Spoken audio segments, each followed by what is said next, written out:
Inclusive নির্বাচন দিয়ে ওনার চলে যাওয়া উচিত। এবং কোথায় চলে যাবেন ওনার যাওয়ার কিন্তু এই মুহূর্তে জায়গা নেই।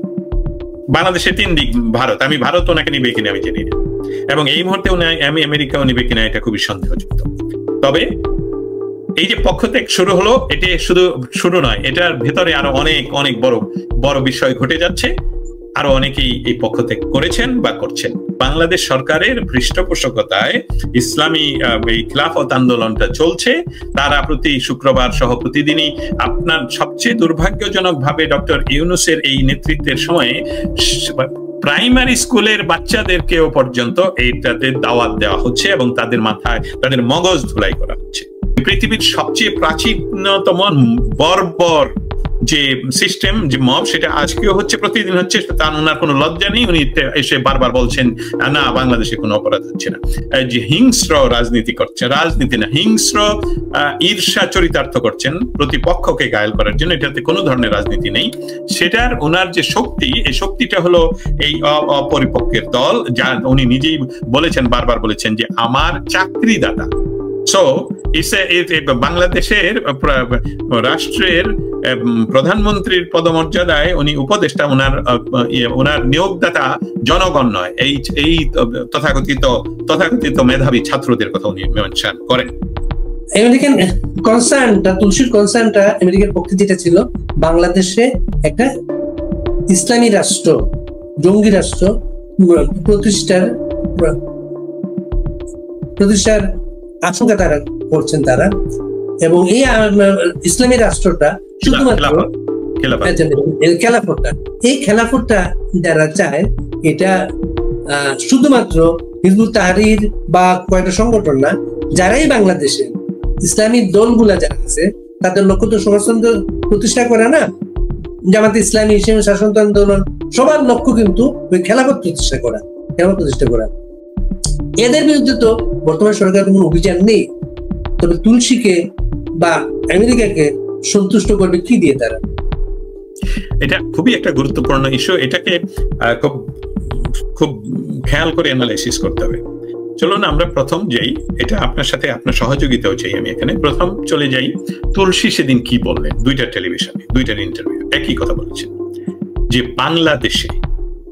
বাংলাদেশে মাইনরিটি এবং মাইনরিটিদের অনেকগুলো বলেছেন, এমনকি ক্যাথলিক শব্দটা বলেছেন উনি। তারপরে বলছেন রাজনৈতিক শব্দটা না বলে অন্যান্য যাদের উপর অত্যাচার করা হচ্ছে, সেটা আমাদের প্রেসিডেন্ট এবং আমাদের সরকার, আমাদের ট্রাম্পের নাম নিয়ে বলছেন যে আমরা খুব কনসার্ন এই বিষয়ে। ওনার সেকেন্ড প্যারাতে ছিল যে বাংলাদেশে ইসলামী জঙ্গিবাদের উত্থান এবং সেখানে ইসলামী খেলাফত প্রতিষ্ঠার আন্দোলন চলছে, এটা নিয়ে আমাদের খুবই কনসার্ন আছে এই অঞ্চলে এবং বিশ্বে। এটা প্রতিহত করার জন্য আমরা একসাথে কাজ করবো। আমেরিকা এটা প্রতিহত করবে। আমি যদি সহজভাবে বলি, আমি ট্রান্সলেট করিনি কিন্তু সহজভাবে কথাটা বললাম, উনি কেটে বলেন। আচ্ছা, এটা গেল ওনার ভাষ্য।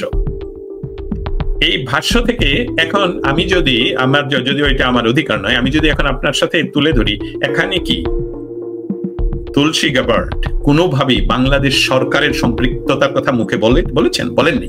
উনি একবারও বলেননি যে বাংলাদেশ সরকারের পৃষ্ঠপোষকতায় এই কাজগুলো হচ্ছে, এটা একবারও উনি বলেননি। আপনি প্রয়োজন বোধে এটার সাথে আপনি যদি ভিডিওটার পাশে অ্যাড করে দিতে দেন যে কিভাবে উনি বলছেন, এবং সেখানে বাংলাদেশ সরকারের ইন্টারিম গভর্নমেন্ট সম্বন্ধে একটি শব্দ তুলসী গাবার্ড বলেননি।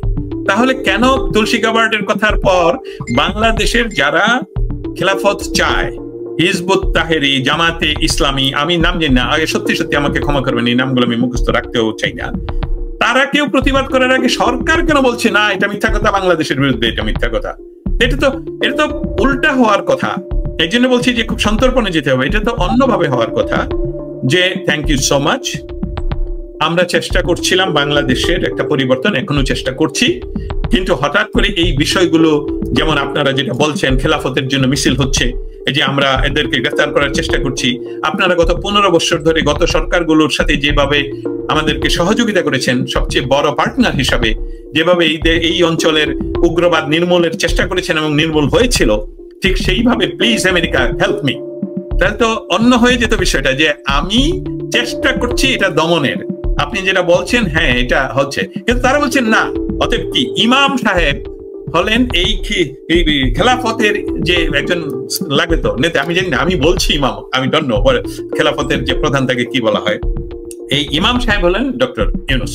অর্থাৎ ডক্টর ইউনূস ওনার খলিফাকে ডেকে বলেন, বলে দাও ওরা মিথ্যা কথা বলে, ওরা মিথ্যক, আমেরিকা মিথ্যক। অথচ ওনার গলাতে কিন্তু আমেরিকার সর্বোচ্চ সিভিল যে অ্যাওয়ার্ড সেটা ঝুলে আছেন, এবং ওনার আরেকটা অ্যাওয়ার্ড আছে আমেরিকার থেকে, কংগ্রেস থেকে, গোল্ড মেডেল।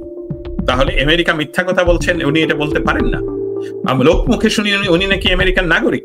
যদি উনি আমেরিকার নাগরিক হয়ে থাকেন আর আমেরিকার নাগরিক হলে উনি সরাসরি আমেরিকা মিথ্যা কথা বলছে, এই কথাটা উনি একদমই বলতে পারেন না। এবং ওনাকে কখনোই তুলসী গাবার্ড বলেননি উনি মিথ্যা কথা বলেছেন।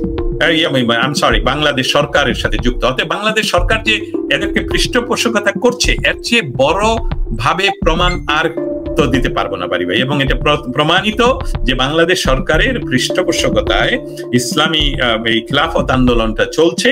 তারা প্রতি শুক্রবার সহ প্রতিদিনই আপনার সবচেয়ে দুর্ভাগ্যজনক ভাবে ডক্টর ইউনূসের এই নেতৃত্বের সময়ে প্রাইমারি স্কুলের বাচ্চাদেরকেও পর্যন্ত এইটাতে দাওয়াত দেওয়া হচ্ছে এবং তাদের মাথায় তাদের মগজ ধুলাই করা হচ্ছে। সো এটা ছিল রিয়েল কনসার্ন তুলসী গাবার্ডের পক্ষ থেকে বা আমেরিকার পক্ষ থেকে। এই কথাটা আবার বলতে হবে, Tulsi Gabbard, who is Tulsi Gabbard? Tulsi গাবার্ড ইন্টেলিজেন্সের প্রধান, কিন্তু ইন্টেলিজেন্সের প্রধান ব্যক্তিটা আমেরিকার প্রেসিডেন্টের কাছে দায়ী, এবং এটা ওনার কথাটা হলো স্টেট ডিপার্টমেন্টের নয়, এটার কোনো ধরনের কোনো মন্ত্রণালয়ের কথা নয়। মন্ত্রণালয়ের হলেও তো ডেঞ্জারাস, সেখানে প্রেসিডেন্টের নিজের কথা তুলসী গাবার্ড যে কথাগুলো বলেন। Thank you so much. ইসলামিস্টদের বিরুদ্ধে, ইসলামিস্ট জঙ্গিদের বিরুদ্ধে আমেরিকা কিরকম নিষ্ঠুর হতে পারে এটা আমরা বিন লাদেনের ঘটনায় আমরা দেখেছি। এই গভর্নমেন্ট, আমাদের এই গভর্নমেন্ট এই বিষয়টাকে অবজ্ঞা করছে, একটু মানে বলার চেষ্টা করছে বাংলাদেশ এগুলা নেই, মানে আমেরিকানরা মিথ্যা বলছে। আমেরিকানরা তার কথাটা সত্য প্রমাণ করতে কি ধরনের অভিযান চালাবে? বাড়ি ভাই, আমি কিন্তু এই আলোচনার প্রথমেই বলেছিলাম এটার উত্তরটা, কিন্তু আমি আবার অবশ্যই আমি এটা আবার বলছি। উদাহরণগুলো হলো, আমি নির্মম শব্দটা ব্যবহার না করে আমি বলবো এক্সিকিউশন, এক্সিকিউট করা এবং তারা যে বিষয়টা সিরিয়াস নেই সেটা প্রমাণ করা। প্রথম উদাহরণটা আমি দিলাম কিন্তু পানামার প্রেসিডেন্টের উদাহরণ। পানামার প্রেসিডেন্টের সাথে ওনারা কোনো ক্রমেই কোনো কিছুই, যে অন্য দেশের প্রেসিডেন্ট আমরা কিভাবে যে কিচ্ছু, যেহেতু আমেরিকার সংশয়, আমেরিকার জিরো টলারেন্স, আমেরিকার স্পেশাল ফোর্স গিয়ে তাকে নিয়ে আসছে। চলে আসুন আমাদের কাছে, সাদ্দাম হুসেনের কাছে। সাদ্দাম হুসেন যখনই আমেরিকার সিকিউরিটি, ন্যাশনাল সিকিউরিটি এবং তাদের জিওপলিটিক্যাল কনসার্ন, তার জন্য আমেরিকা একদিনও কারো পারমিশনের অপেক্ষা করেনি এবং সে চলে গেছে সেখানে। আপনি দেখেন সিরিয়া, লিবিয়া, এমনকি মিশর। আর আমাদের উপমহাদেশের পাকিস্তান এরিয়া দেখেন, যে বেনজির ভুট্টো বলছি, এই যে ক্রিকেট তারকা প্রধানমন্ত্রী ছিলেন, উনি কেন সেদিন, আমরা জানি না এটা প্ল্যান ছিল, যেদিন রাশিয়া ইউক্রেনকে আক্রমণ করলেন, সেদিন ইমরান খান গেলেন মস্কো ভ্রমণে বা মস্কো ভিজিটে। সেই কারণে তাকে কিন্তু একদমই সরিয়ে দেওয়া হলো। এসবগুলো এসবগুলো প্রমাণিত। এটার পেছনে যদি বলেন যে এসবগুলো স্পেকুলেশন, নো, এসবগুলো প্রমাণিত। অতএব বাংলাদেশের জন্য আমেরিকার কোনো কংগ্রেসম্যান বলেনি, বাংলাদেশের বিষয়টা আমেরিকান কোনো পলিটিশিয়ান বলেনি, বাংলাদেশের বিষয়টা বলেছে একজন আমেরিকান ভেটারান, যিনি দীর্ঘ সময় আমেরিকান সশস্ত্র বাহিনীতে একজন সিনিয়র অফিসার হিসেবে কাজ করেছেন এবং উনি অনেক দিন ইয়াতে ছিলেন, এখানে সংসদে ছিলেন। তারপর এখন উনি প্রফেশনাল হিসাবে, ইন্টেলিজেন্সের প্রফেশনাল হিসাবে একটি ডিপার্টমেন্টের ডিরেক্টর হিসাবে নিয়োগকৃত দ্বারা, প্রেসিডেন্ট দ্বারা, এবং উনি সরাসরি প্রেসিডেন্টের কাছে প্রতিদিন সকালে 18টির উপরে বা 18টি সংস্থা যে তথ্যগুলো আসে সেসবগুলো দেয়। অতএব আমি কি ধরনের হতে পারে ইতিমধ্যে উদাহরণগুলো দিলাম, এবং বাংলাদেশ সরকার এখন যিনি চালাচ্ছেন তার সাথে আমেরিকান বিভিন্ন পর্যায়ের মানুষের ওনার সুসম্পর্ক রয়েছে। আপনারা জানেন যে ইতিমধ্যে এর মাঝেই যখন তুলসী গাবার্ড দিল্লিতে, তখন আমেরিকান কংগ্রেসম্যান বাংলাদেশ ভ্রমণে গিয়েছেন, ওনার সাথে দেখা করেছেন।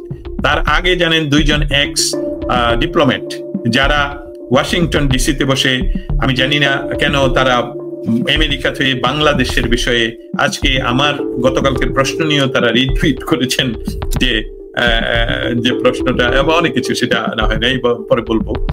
এখন এই বিষয়টা সিরিয়াসনেসটার চেয়ে সাদা কালো, আমেরিকার বিষয়টাই হলো সাদা কালো। আমরা এই বিষয়টা চাই। ইউক্রেনের প্রেসিডেন্টকে আমরা লাইভে ডোনাল্ড ট্রাম্পকে বলতে শুনেছি, আমরা চাই যুদ্ধ আগে বন্ধ হোক, বুলেট আগে বন্ধ হোক। একদম সরাসরি লাইভে আমরা শুনেছি, আমি সেখানে উপস্থিত ছিলাম, ফিজিক্যালি বা হোয়াইট হাউসে ছিলাম। তাহলে অর্থটা কি? একজন প্রেসিডেন্ট আর একজন প্রেসিডেন্টকে বলছেন, উনি বলছেন যে আমাদের সিকিউরিটিটা কি, আমরা যে গুলিটা বন্ধ করবো, যুদ্ধটা বন্ধ করবো, আমরা সিকিউরিটিটা কি? উনি বলছেন ওইটা নট ইভেন 2% ম্যাটার, ওইটা হলো 1-2 ম্যাটার বলতে চাচ্ছেন আর কি। আগে গুলি বন্ধ করতে হবে আপনাকে, গুলি বন্ধ করলে উনি রাজি হয়নি। উনি হোয়াইট হাউস থেকে লাঞ্চের ব্যবস্থা ছিল, সেটাও বলতে চাচ্ছি না কিভাবে উনি চলে গেলেন।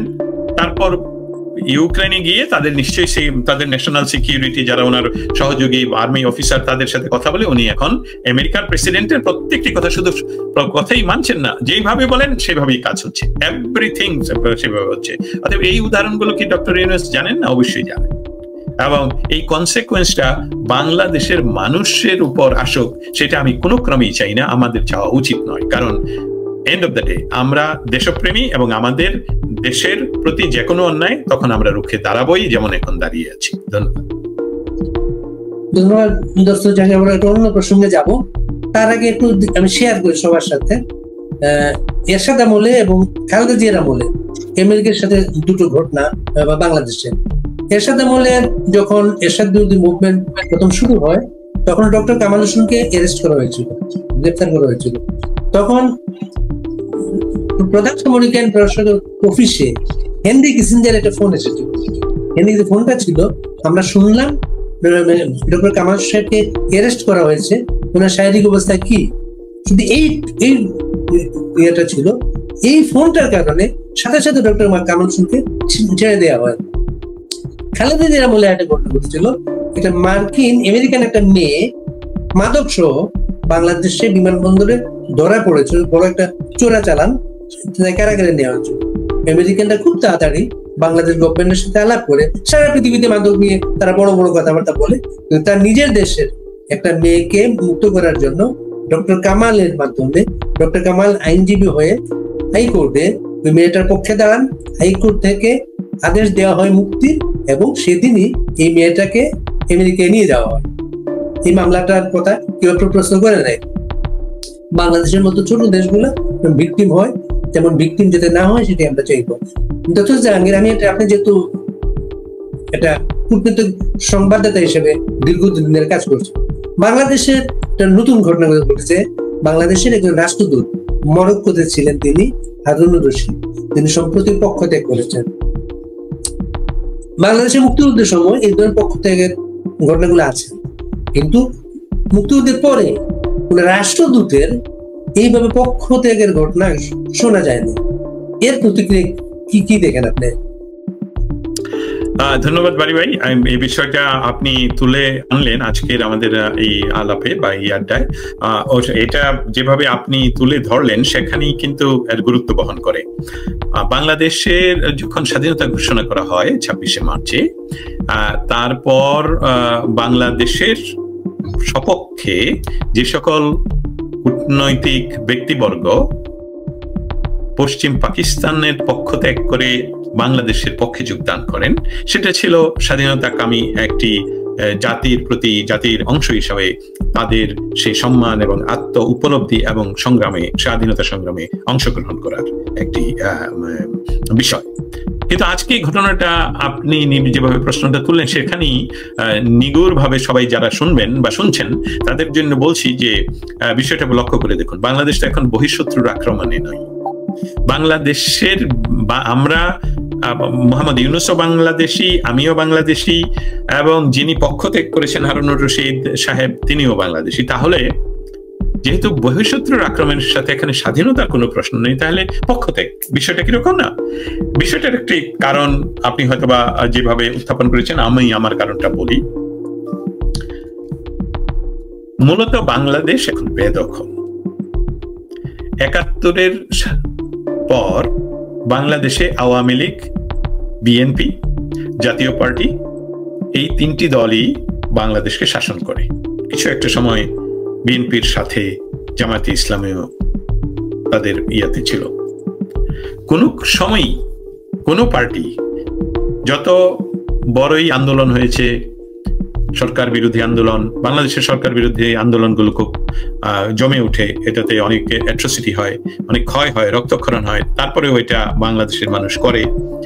কিন্তু আন্দোলনের ফসল, আন্দোলন যখন তুঙ্গে উঠে, সরকারের যখন পতন ঘটে, এই 2024-এর 5ই অগাস্টের পর যেভাবে ঘটলো যে ৭১-কে মুছে দিতে হবে এবং এটা মোহাম্মদ ইউনূসের মুখ থেকে শক্তিশালী ভাবে বলা, এবং এটা ওনার ওই ওনার চাকরিদাতা ছাত্র নামধারীরা বারবার বলে যাচ্ছে, এটা কিন্তু কখনোই ঘটেনি, কখনো ঘটেনি। এরশাদের সময় ঘটেনি, জিয়াউর রহমানকে হত্যা করার পর এটা ঘটেনি, এরশাদ যেদিন ক্ষমতাচ্যুত হলেন সেটা ঘটেনি।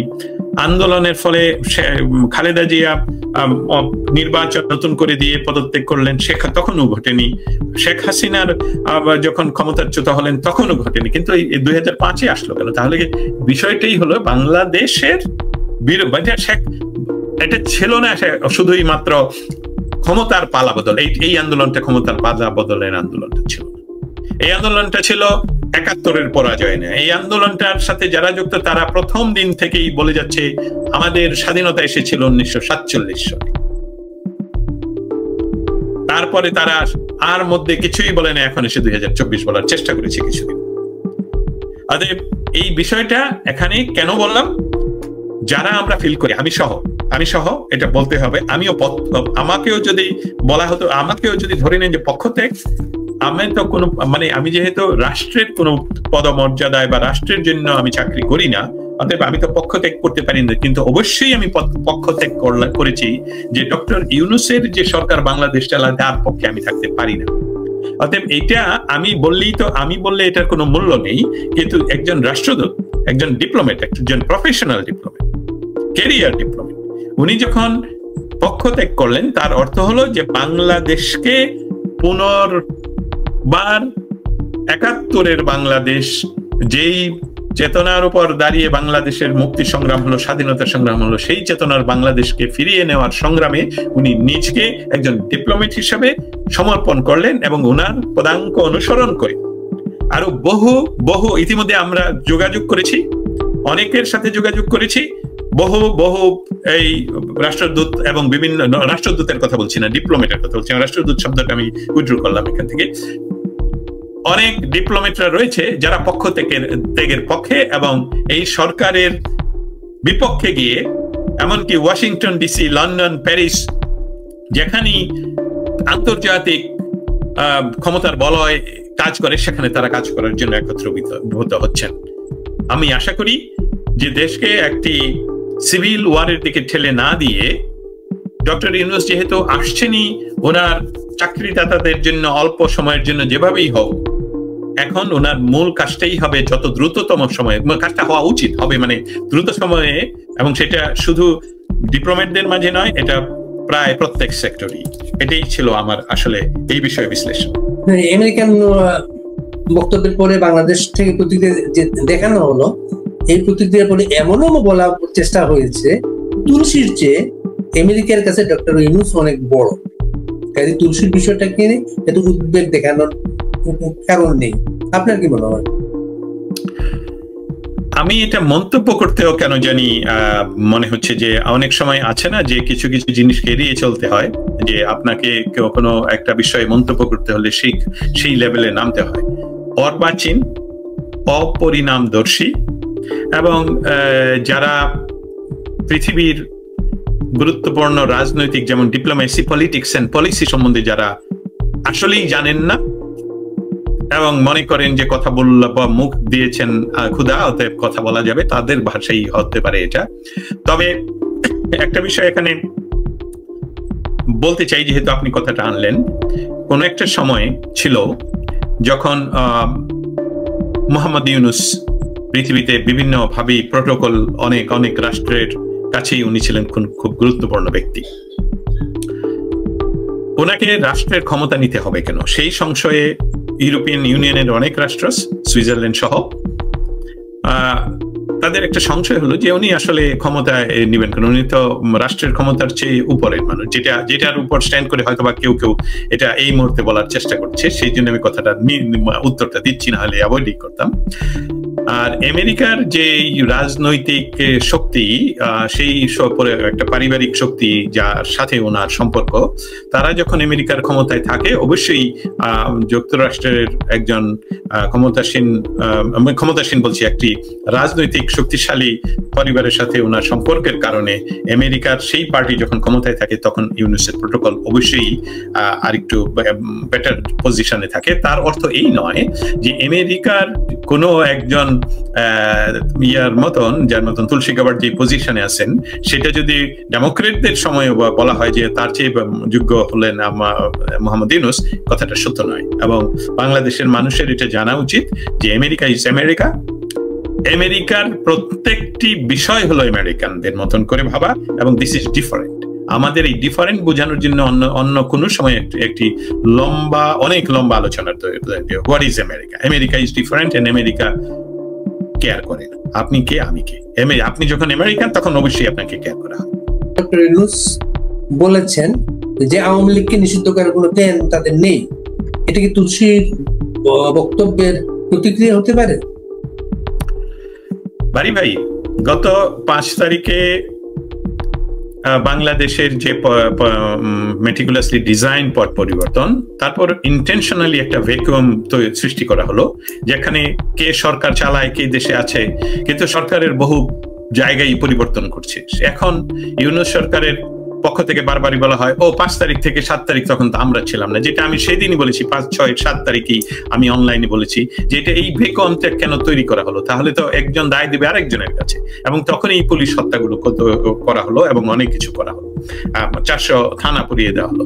এখন যেই কথাটা উনি তখনও, আমার স্পষ্ট মনে আছে না, রেকর্ডেড ভিডিও আছে, এবং সেটার জন্য বোধহয় কারো অসুবিধা হলো যে অলি, আমি কি নামটা কি ভুল বলছি কিনা, কর্নেল অলি, চট্টগ্রামের যিনি ওনার আলাদা পার্টি আছেন, ওনার নামটা যদি আমাকে সহযোগিতা করেন। কর্নেল অলি।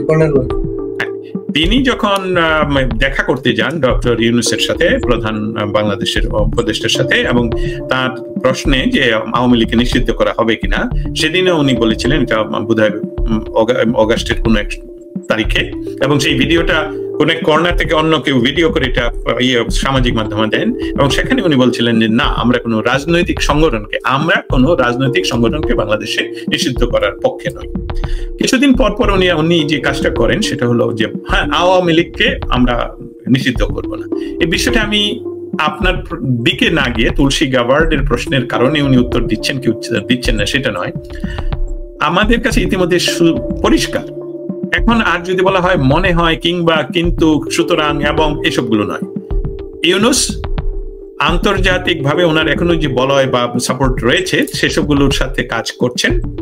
নিজে যেহেতু ব্যবসায়িক ভাবে সফল ব্যক্তি, এবং এই মুহূর্তে গত 1 মাসে উনি যতগুলো ব্যবসা নিজের প্রতিষ্ঠানের নামে নিয়েছেন, সর্বশেষ সহ একটি নতুন প্রাইভেট ইউনিভার্সিটি, গ্রামীণ ইউনিভার্সিটি, এবং নগদ বিকাশের বিকল্প আরেকটি বিষয়, আরো অনেক কিছু, যেমন জনশক্তি রপ্তানি সহ সমস্ত কিছু উনি বসে ওই একটা প্রাইভেট, বাংলাদেশ ওনার একটা প্রাইভেট কোম্পানি হিসাবে কাজ করছেন।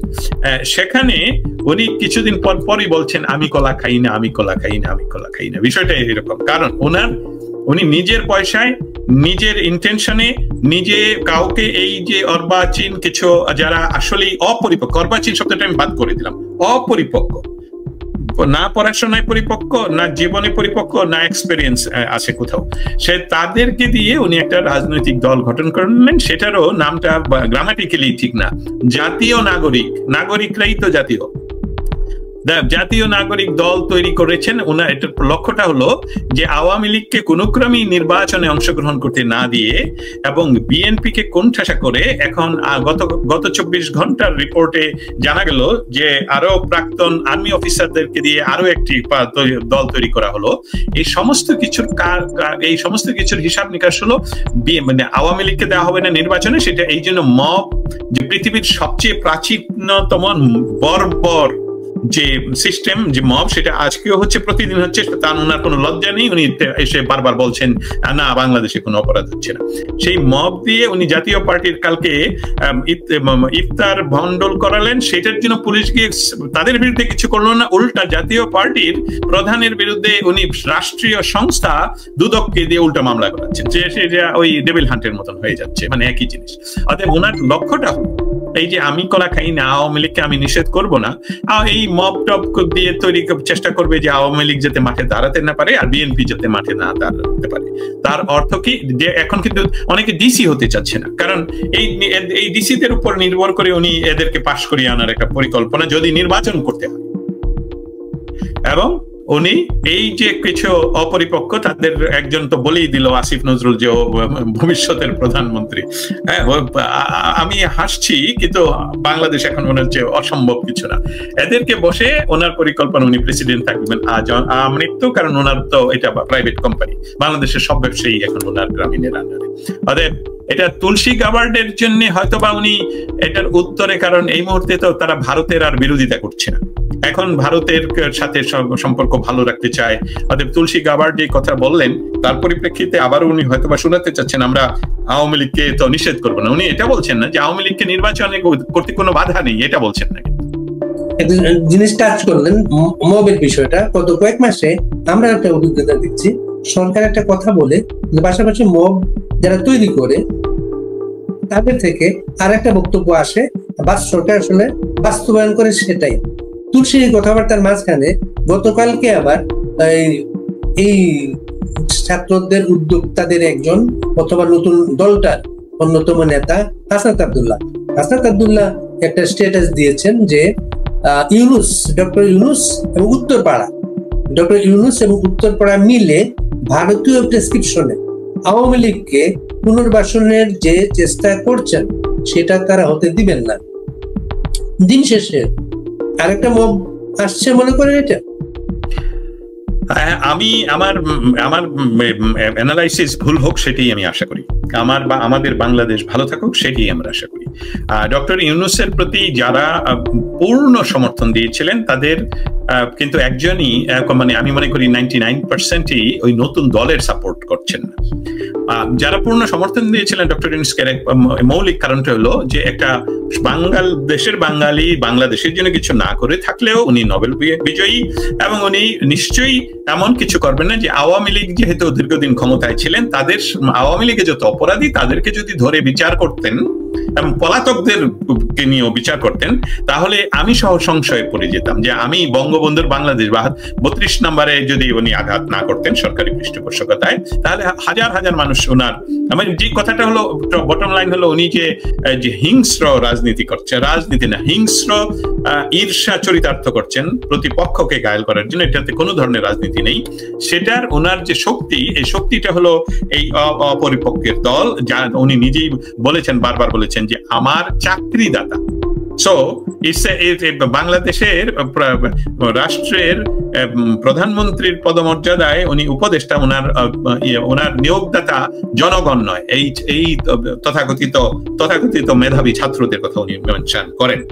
অতএব এই যে মবটা আবার আসছে বলে প্রশ্নটা আমি বুঝতে পারিনি। আসছে না, মব এক্সিস্ট করে। তাদের সিস্টেমটা হলো তারা সরকারে আছে, তারা আবার টিএসসি তে আছে, অথবা আরেকটা কোন জায়গায় জানি বলে অমুক জায়গায় আসতে ডাকে। এরা এই যে বাইরে যে 3 জন, তার সাথে আবার একজন মন্ত্রিসভা থেকে পদত্যাগ করে এসে যোগদান করেছেন। অতএব ভিতরে তারা বাহির থেকে একটা বলে, ভিতরে কাজটা করে। এবং এটা এটা এটা ইতিমধ্যে প্রমাণিত। অতএব এই খেলাটা হলো যে আমরা বলছি যে আমরা রাজনীতি করতে দিব না, আওয়ামী লীগকে নিষেধ করবো না, তোমরা এখন মব সৃষ্টি করো, তোমরা দাবি তোলো, তোমরা যেমন এটা হয়েছে ইয়ার জন্য, বিচারকদের জন্য, সব জায়গায় হয়েছে, সমস্ত জায়গায়, এটা আমি বলতে পারবো না লিস্ট, সমস্ত জায়গায় এই মব সৃষ্টি প্রতিদিনই হচ্ছে, এখনো হচ্ছে, কালকে হবে, আগামীকাল হবে। অতএব সেই পথে ওরা হাঁটতে চাচ্ছে। তবে একটি বিষয় এখানে খুবই ইম্পর্টেন্ট, এটা তারা বুঝেও অস্বীকার করার চেষ্টা করছে, যে এই সরকার দীর্ঘমেয়াদী টিকে থাকার কোনো কারণ নেই, কোনো কারণ নেই। এটা সরকার নিজে কেন বুঝতে পারছে না সেটা আমি জানি না।